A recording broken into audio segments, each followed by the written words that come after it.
United Talk Time on podcast. It's the Sutton Podcast. And Golly, and Reigns, and a goal! And they have done it! Oh, and Jermaine! And number 11, Matthew Hanlon followed that in. Wilson will strike it! And it's gone all the way through! Oh, there you go! Not the cleanest of contacts, but Louis John scores for a third game running. And there it is! Sutton United at the GM Vauxhall Conference have put out first division Coventry City, winners of the FA Cup themselves less than 2 years ago. But the whistle goes now. Delight for Sutton United. Sutton United from the National League are through to the last 16 of the FA Cup. No longer English football's perennial non-league club. A 123-year crescendo reaches a new peak for Sutton United, who are promoted to the Football League for the first time.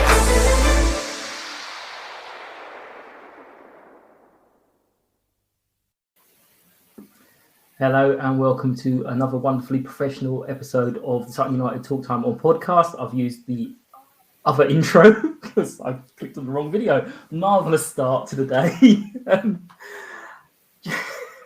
God, this is great. Joining me today to talk about things in a much better professional manner than I am is Claire. Promises, Hello, Claire. mate.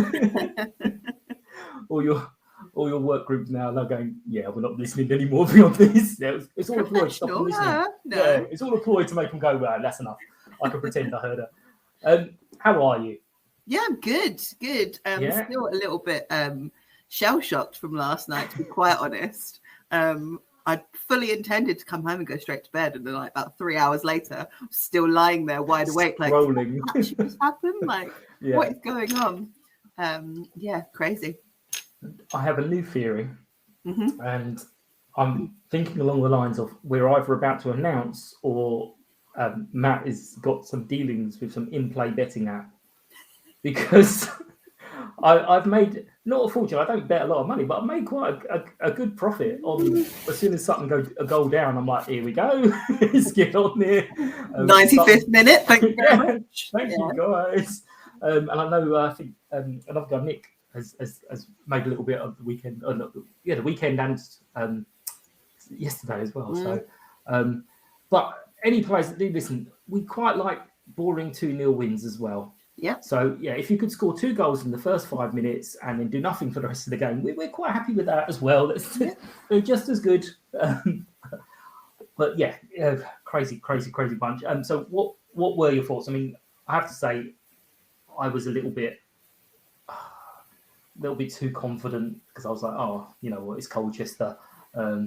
I think there was a little bit of an element of that going into it, wasn't there? You know, we've been lucky and had 2 really good results against them earlier in the season, you know, in the league and also in the Pizza Cup. So you kind of think to yourself, oh, we're just playing them again. Like, it's just kind of going through the paces.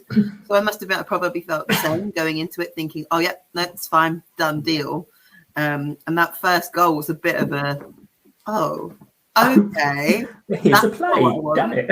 Yeah, like we're actually going to have to, try a little bit harder here. And I think, I was a bit disappointed. And then there was a moment kind of where I was very much sulking because it wasn't going the way I intended to.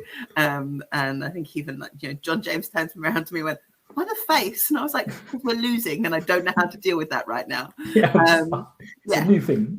New for me. Carry on. But yeah, I think we didn't allow ourselves to kind of rest on what was going on, did we? We to bring out some of the cliches. We go to the end, don't we? And we don't give up. We refuse to accept that we're beaten. So it's a nice way to end it. But I'm not sure that my heart can take many more games like that. It's just unreal. Yeah, I mean, I say a little bit of overconfidence or arrogance, I don't know, but the Newport County guys were speculating that on Saturday, if things went their way, they could be third. And they were saying, oh, we need this result, and if they draw, I was like, you're forgetting we got Colchester tonight. That's almost a gimme. What's wrong with you? And then as that goal went in, I was like, why? How do I delete that? Quickly, get back. Then Tant scored his first home goal, which has been it's been coming, but it has been a little bit of a come on, hurry up.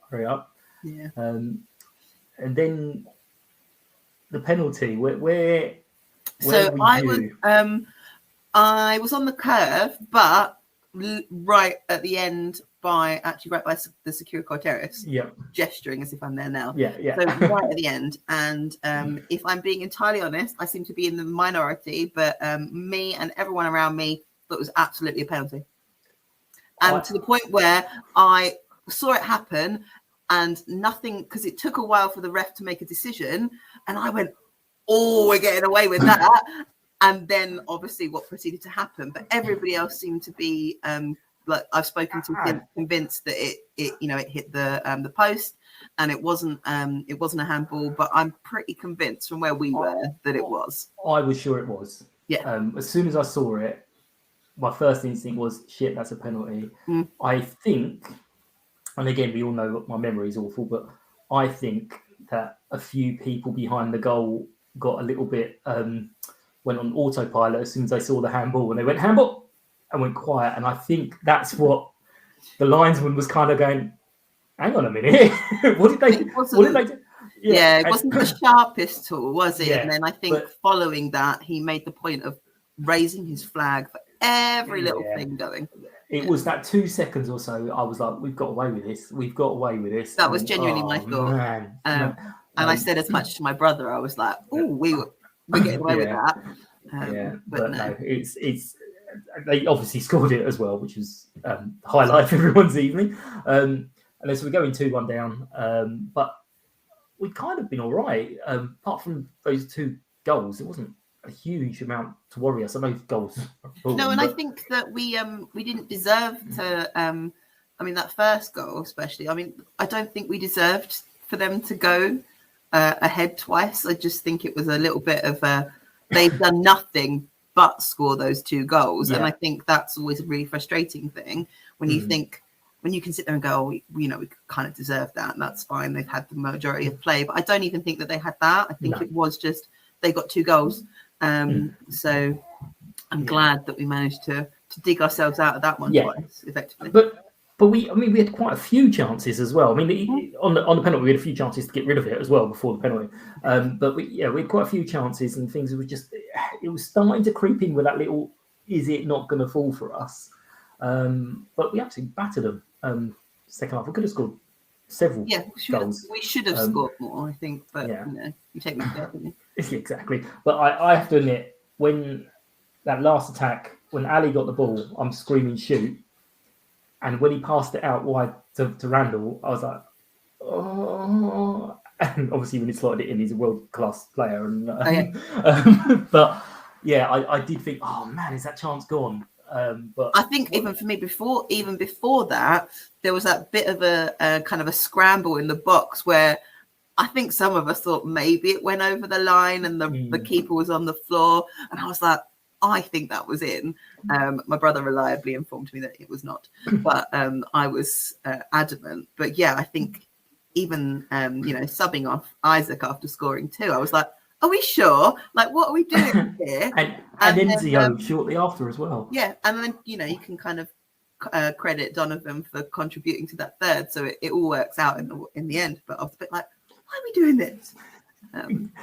Absolutely, I was surprised that he came off so willingly as well. I mean, it was always going to come off, but it was like, hang on, I want a hat trick here. So, and then Enzio coming off, I was like, he's just had his best game for us. Yeah. But again, come back to the point of this is why I pay to watch football rather than like, actually run a football team. So, I am no football manager. Yeah, exactly. I'm like, oh yeah, that's why. But yeah, no, it was amazing, and sort of leave there, as you say, on another high. And then the realization as you open up your phone and you have a look, and you're like, that's third. We're more than halfway through the season. And we're not far off that magical 50 that we all cling to, are we? And it's bizarre. And I said last night to a couple of people, I I'm getting cocky. I'm absolutely getting cocky. And I always said, like one season in League Two, like, yeah, that's great kind of thing. But I never thought that maybe our one season in League Two would be because we go up to League One straight away.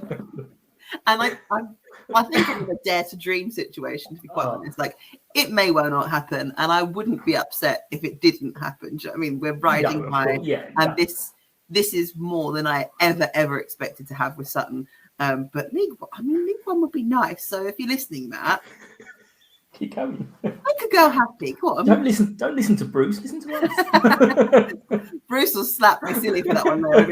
I think when I sort of did this again, when I restarted it, I think Jenny had mentioned, and Bruce was walking past us, and he told her to shut up very clearly. Oh, absolutely. I don't think he'd be best pleased in the slightest, but yeah. But no, he's all joking. I mean, obviously he'd just got his calculator out. That's exactly. Just sitting there going, okay, now what? Now what? How much is it going to cost me? That's what I do. That's what I do whenever we get more money if we go up anyway. So I mean, that will surely work out. That's what I have to do every time I hear, Dad, how much is this going to cost me? Just lots, mate. What do I need to pay? But just there was a lot of comment before the game started, because obviously seeing the team sheet come out and no David. I think everyone panicked, didn't they? It went from 0 to panic really quickly. I think I was quite lucky in that respect, because very quickly after somebody had sent the team sheet round, somebody said, "Oh, he took a knock." So I felt quite, calm after that. But there was a lot of panic, I think, from a lot of people, like, "Oh, it's January. Where has he gone? Yeah. Has he gone back?" And I think that everyone went into panic mode, which is totally understandable, because we don't want to lose him, do we? No. He's very much our boy now, so they should just let us have him full time as ours. Yeah. But yeah, it was. A lot of people were wandering around going, "Oh, is that him sold?" And then there was one or two people on Twitter clearly trolling, going, "Yeah, he's been bought." Yep. No, go away, leave us alone. But yeah, it was a knock. Thank God. Well, not thank God. Obviously, we like him to play. But I did wonder, again, being a little bit arrogant, I did wonder, did Matt think, well, he had a game on Saturday, apart from the wonderful cross, he was kind of in and out of the game. Let's rest him and have him strong for the game on Saturday against Northampton. I mean, Saturday's the big one, isn't it? Really, it's a big deal.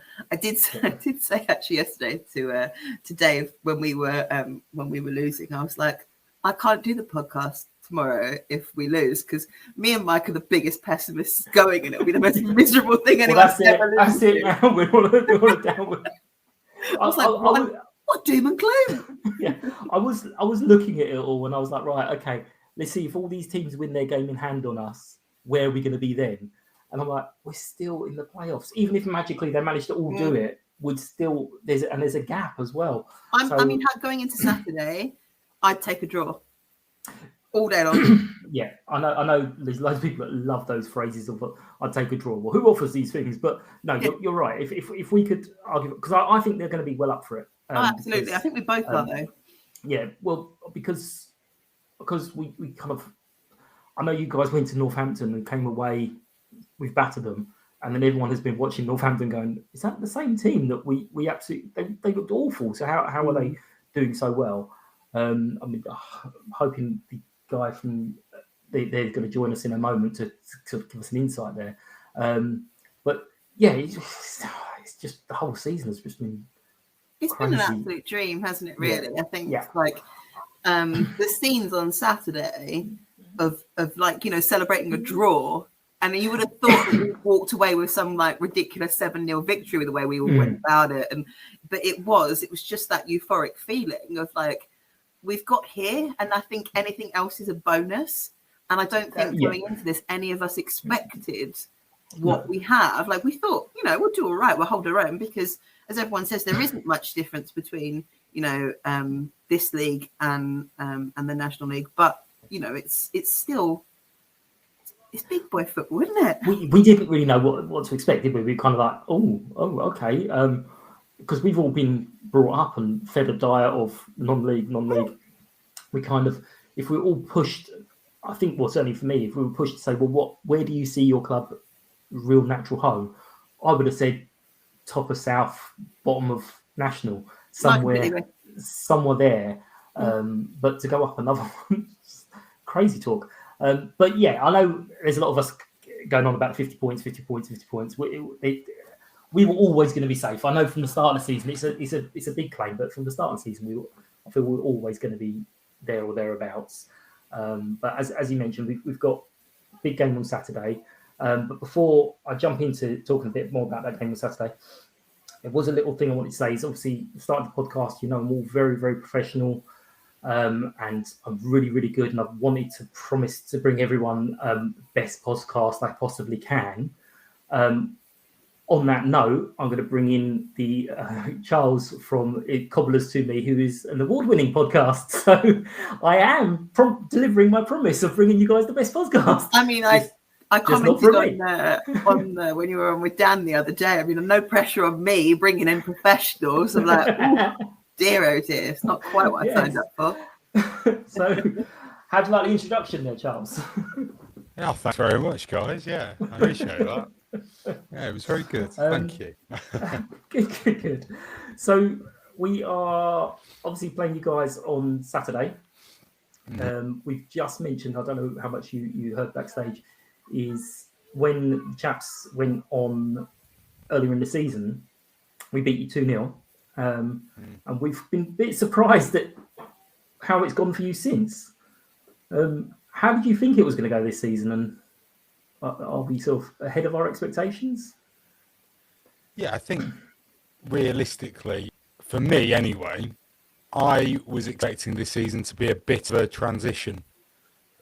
We got relegated last season, obviously, and it was very much a case of sort of going new management team, pretty much a whole new side, more or less. So therefore, I was very much thinking to myself, it's probably most likely going to be one of those seasons where nothing too exciting happens. Maybe we'll flirt a bit with promotion, but it'll probably end up being one of those where we sort of do win, lose, draw type sequences.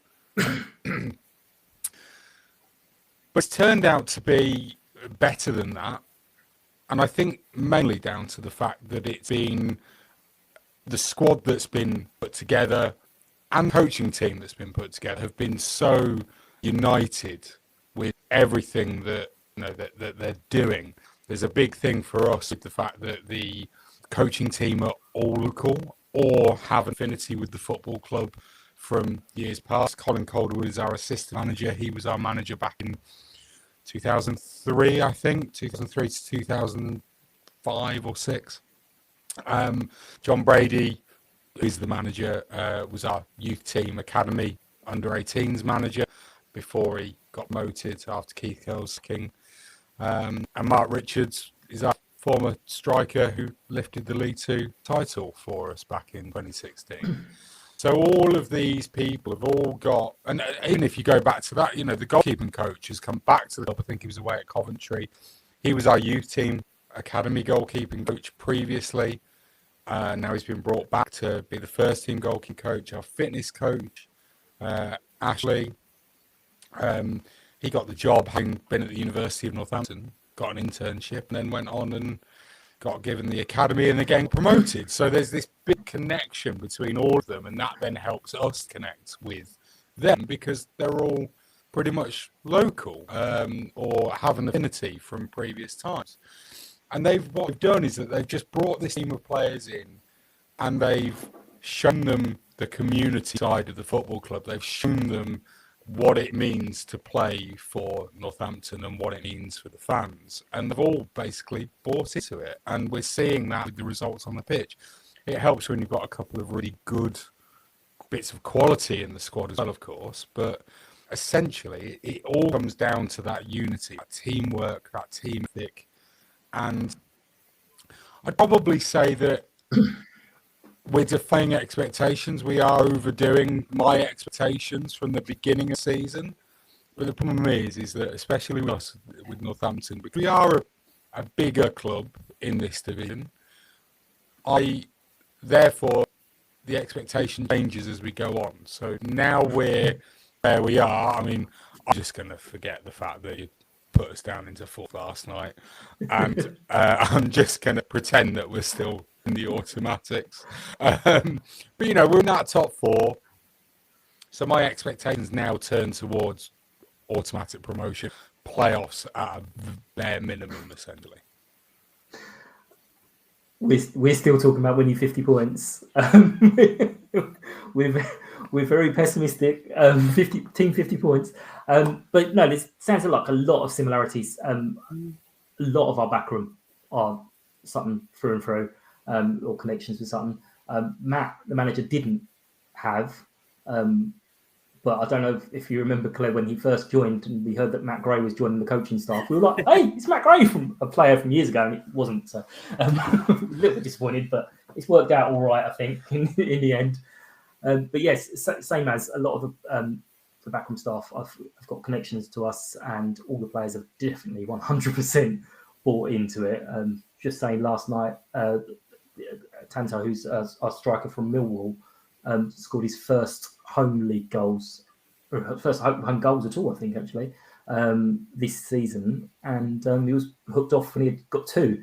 And I'm not much of a player, but I would have been furious. But he just off he went and tried off. So it's all those little things that you're like, this there was a good little group of players there. So what can we expect from you guys on Saturday? Are you going to come out all guns blazing, do you reckon, to get a bit of revenge, or? I think the one thing that we are very good at is that as a team, we don't really look like, there's no talk of getting revenge. There's no talk of having that kind of vengeance on the mind, or, there's absolutely none of that at all. I think the most that if we've heard anything already, I'm not sure, but the most that we'll probably get is going to be, we saw how good Sutton can be on their day last time that we played each other. I think that is literally we are very respectful as a club, I think, towards the opposition. It doesn't matter who it is. And so I think we'll look to go out there and stamp our authority on the match. Now,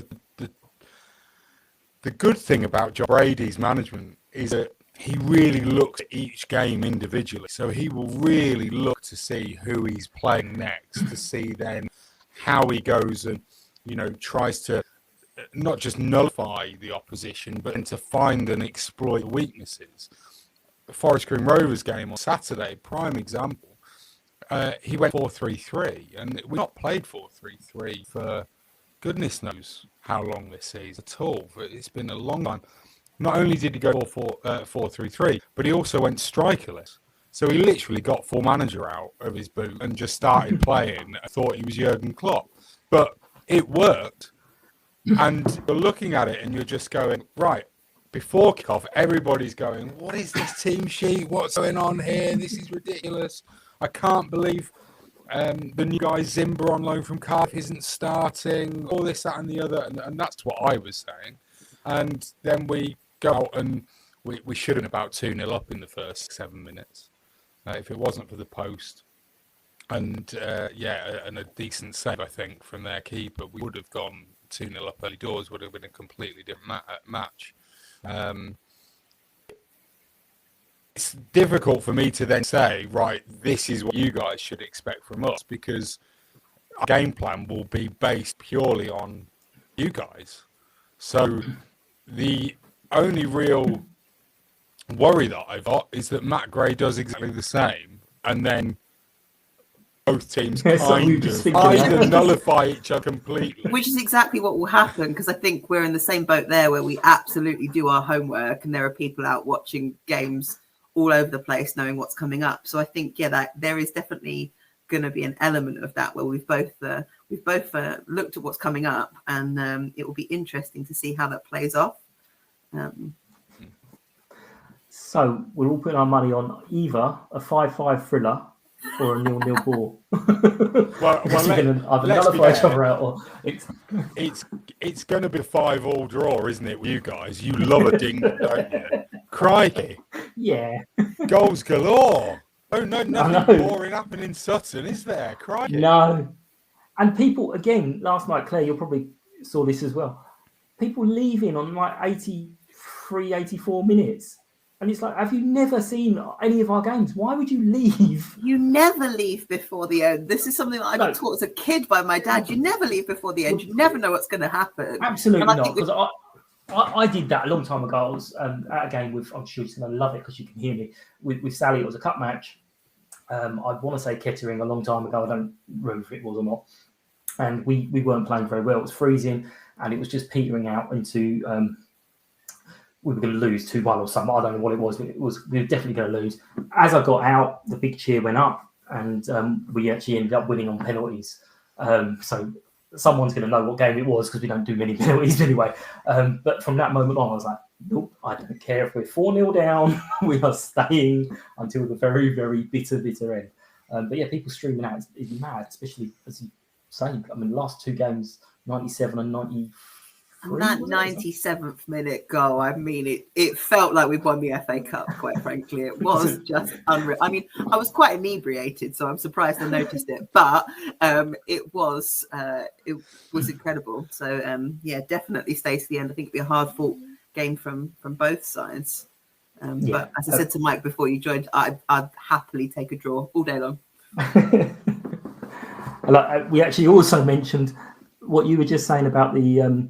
questioning the decisions and the why is he doing this and why is he doing that, and we literally the words I said was, and this is why we pay to watch football and not run a club and not manage teams. But there were just a couple of little things. I don't know, I saw a little bit on social media. You guys obviously mentioned that there's no alcohol in the pub in the club. There isn't. We're not. You saw that, did you? Yeah, we're not there yet. This is. People have to forgive us and let us catch up because we're not supposed to be here. We still come from a very, very background of swapping at halftime, all going into the bar afterwards and having a drink with each other, and we're not allowed to do any of that anymore. So it's all a bit strange for us. But there is a lot of the away fans go up to Gander, which is just a little bit up the road. And what's the other thing I saw? Oh yeah, if anyone's coming by train, apparently there's no trains going through West Sutton. So you have to come down the high street, which again is quite a nice stroll. But it's a good pub crawl, actually, to be fair. There's a lot of pubs if you start at the top and work your way down. Exactly. Sorted. All sorted then. I only have a grudge against a few of them. Anyway, moving on. So I will let you go because I know you've got another call to jump onto, Charles. Well, I can stay for a bit longer if you want to. I've got no problem at all. No worries. There was one other little thing I was going to mention, and as you heard in my intro, I'm not exactly the most professional in the world, but I got this email the other day, and it said that my podcast was in the Apple charts at 238, which first made me laugh, but then I realised it was a very niche, specific UK football podcast. So I was like, okay, we've narrowed it down. But then it made me laugh even more that I'd fallen 68 places because I didn't get to do one last week because we didn't have a match. And then as I looked up, I saw you guys were like 210. I'm like, hang on a minute, I'm mixing the top company here. I have no idea what this chart means. I've never seen it before in my life. I don't know what it comes under. But I would happily talk you through it any time, Mike. Not a problem at all. Would you? I wouldn't worry about it, right? I mean, I'll put my work hat on here if you want for a second and talk about podcasting. But essentially, that chart is, we don't even necessarily know exactly how it works, like how you bump up and down and left, right, and centre. We've been as high as in the top 50 and then as low as not being it. So, I mean, it depends what day of the week you look. It depends what you've been putting out. It depends on loads of different things. And the one thing that you've got to keep doing is just keep doing the podcast, keep talking to your audience, keep looking at, at the end of the day, what we do is actually the easiest type of podcast in the world to know who you want to listen. Because you just want Sutton United fans to listen. That is exactly who your target audience is. But you can always turn around and you can just go like this. Right, well, I obviously, I don't know how many listens you get. But, I turn around and look at my listeners and I go, right, well, if you get 1,000 listens to the episode, then I go, right, okay, how many people attend a home match? it's about 5,000 to 6,000 that will attend a home match. So therefore, I'm getting 1/5 of my audience. So I look at it that way and go, this is brilliant. If you're getting, you know, forgive me, I don't even know what your attendance is. You normally are a couple of thousands, roughly. So just over 3 at the moment. Yeah. Okay, so about 3,000. So 2.5 of those will be home fans usually, because you only let about 7 of us come. And there's another little dig. We haven't got the room. And so if you then turn around and you're getting sort of 200 people listening, or 200 downloads, whatever it is, then you get 10% of your, you know, of your targeted audience. I mean, that's really good. I mean, in any other kind of marketing, then people will be biting your hand off and stuff like that. So, you know, just keep doing what you're doing. A lot of it is just about talking to your fans and talking about Sutton United. And it doesn't hurt if every now and again you say something controversial. Yeah, no, I can't do that. I choose who comes on really, really carefully, don't I, Claire? Because I don't know. Well, sometimes 1 or 2 slip through. But as soon as someone comes on with an opinion, I'm like, hang on, you can't say that. I'll be like, oh, I'm sorry, I've lost connection. But yeah, I hear what you mean. I've had a couple other people say that. I can't remember who it was. I think it was Craig from Mansfield Matters. He said he has to admit when it's a loss, it does bump his figures up a little bit because he's got a lot of people wanting to join in the chats and stuff. But you know, it's weird that, I mean, we're the opposite. So when we have especially if we have a run of feeds, then the amount of people listening goes down. I think that is simply because of the fact that people go, I've had enough. I don't want to, listen to even more about it. Do you know? No. Yeah. So I mean, it swings and roundabouts with it. And essentially, and the one thing I would always say about the type of podcast that we make, you're making it for the fans. You're making it for the people that go to watch it. You're not making it for the football club. If you were making for the football club, then it would be a very different thing, and probably the same as what anybody else can go and get on, like, I don't know who covers your games, the BBC or local commercial or community stations. They'd go and get that info and that content from there. We're a unique position where we can turn around and we can call a spade. We can turn around and say, I don't like that player, not for him being him, but for his style of play or his performance levels or his form.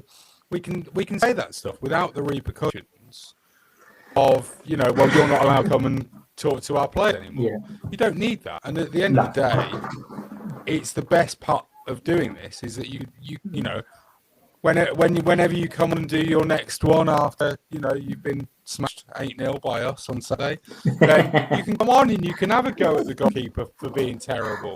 You can come on and say strikers were used. You can do all of that sort of stuff because you've got no one to answer to apart from your listeners. And at the end of the day, you're a fan of Sutton United. You both are.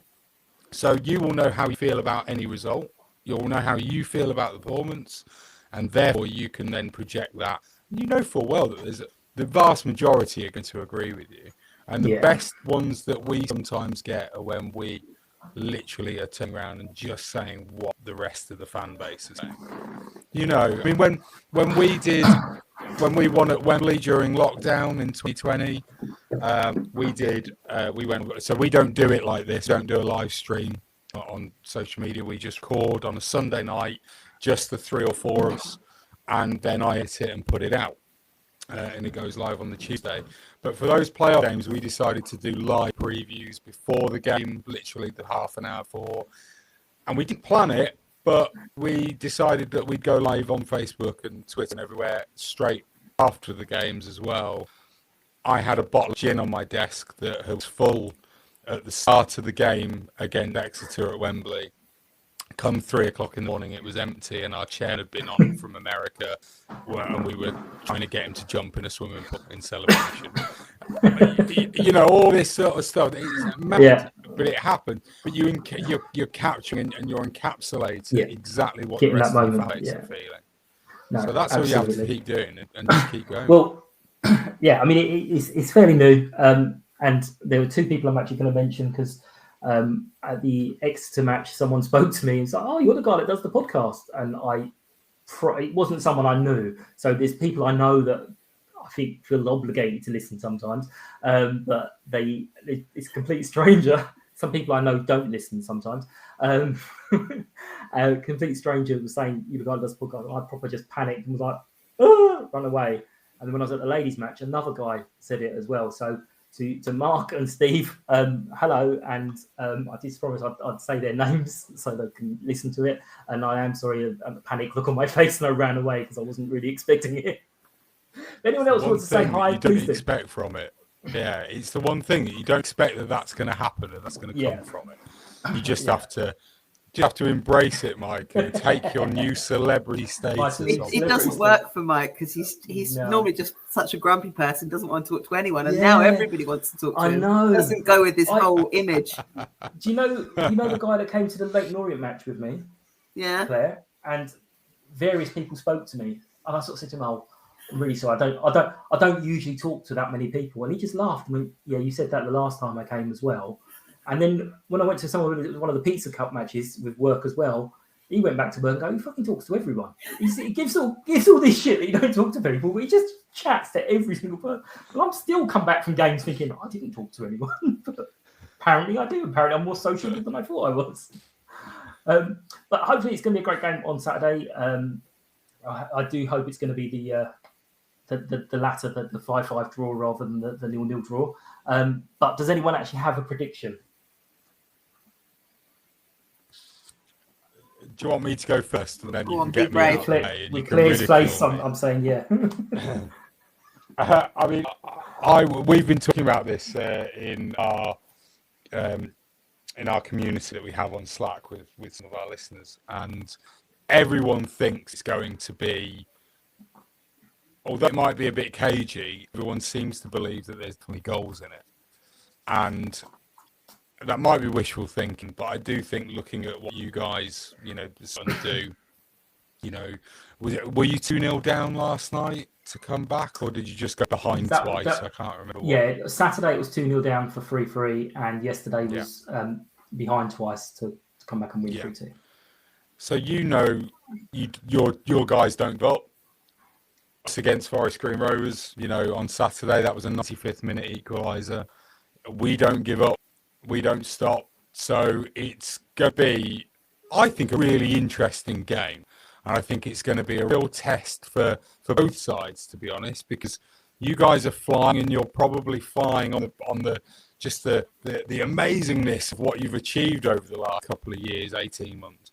So you're going to have all of this energy, you're going to have all of this, and you probably will look at us and go, I know that you've already beaten us once this season, but you're probably going to look at it and go, imagine if we can beat these.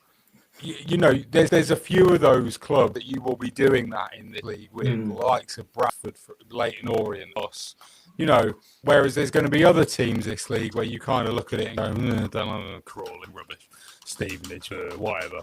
That kind of stuff. Whereas with us, it'll be exciting, and the players, I will imagine, will be up for it. We've got to be up for it as well. I think, because I do owe you, I think it'll be exciting, but I think we'll edge it, and I'll go 3-2. Okay. Claire? I echo all of that, apart from the scoreline. I'm going to say that it's going to be, a bit extreme at points. It'll be a kind of a 3-3 going into the into extra time, and then I think we're going to clinch it with a fourth goal in like the 93rd minute or something ridiculous like that, just to bring it home in true style. Yeah. Well, I'm going for the opposite of both of you. I'm going to go for that. The Matt is going to be drilling into the players to keep it tight. I'm going to go for a sneaky 1-0 and keep us all nervous and hanging on. An early goal and keep us all hanging on while the pressure comes on and on and on and on, and we'll go home. I think my heart could take No, I don't think I can take a 4-3 win either. So I'd love it either my or Claire's predictions to be right, but all of the goals happen in the last 10 minutes. Yeah, so does that leave a 0-0 draw, boring game, and then suddenly the two managers go, right, now let's go for it. Yeah. Like in the Rocky match. Yeah. And Claire, you reminded me at the start of the call and I promised I wouldn't forget, and I did absolutely forget. Who was your player of the day for yesterday? Oh, I'm giving it to Will Randall. Will Randall, just for that goal. No, he played really well last night. Did he get man of the match as well? I don't remember who got man of the match. I think I was too busy, Roughly. floating on air out of the ground, to be quite honest. Does that really say third? Literally, I can't. If this is beyond anything in my wildest dreams, kind of for years and years of being a Sutton supporter, this is just unreal. We've been standing on the Ryman League terraces, watching. I don't want to disrespect any teams, but Hastings.